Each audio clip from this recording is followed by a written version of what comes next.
The next example comes out of section 4.3.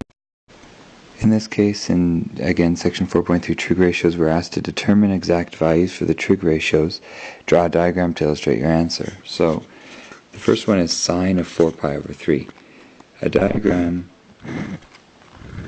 which just includes a rough sketch of the unit circle and some concept of how big an angle 4 pi over 3 is. If you still need to, you can convert 4 pi over 3 radians into degrees by saying times 180 divided by pi and figuring out how many degrees that actually equals.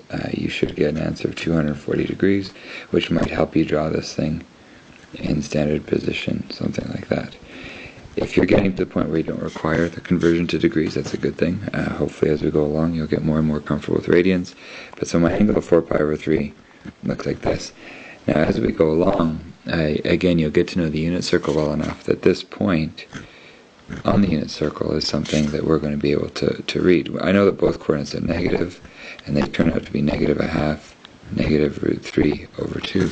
The answer to this question is negative root 3 over 2. If you were to punch this into your calculator, you would get a decimal approximation of that, which would say negative 0.8660, something to that effect. So as long as you recognize that as root 3 over 2, you could come to your answer that way as well. Now the next question is cosine of negative 5 pi over 3. So we need to understand what negative 5 pi over 3 is. Again, you may or may not need to convert that into degrees, but it would be negative 300 degrees if you did. Negative angle means I rotate in the other direction, and I'm going to end up at the same spot as if I'd rotated positive 60 degrees. So if I know the coordinates at positive 60 degrees, I'll have the answer to this question. So 1/2 comma root 3 over 2. In this case, I'm actually asked for cosine, so the first coordinate is just 1/2. Your calculator, as long as you're in radians, would give you this answer. If you just punched in cosine of negative 5 pi over 3 and hit enter, the calculator will say 0.5. It's not rounded off or anything. The next one, cosecant of negative 300, happens to be the same angle, which is somewhat convenient. I know exactly where to draw it. So negative 300 degrees looks like this. The point, again, I have 1/2 comma root 3 over 2. Cosecant, I need to recall which one it is. It's the reciprocal of sine, so I'm going to take the answer for sine, which is the second coordinate, and turn it upside down. So I've got 2 over root 3. If the question doesn't say anything further, which this one didn't, I could definitely leave that answer in that form.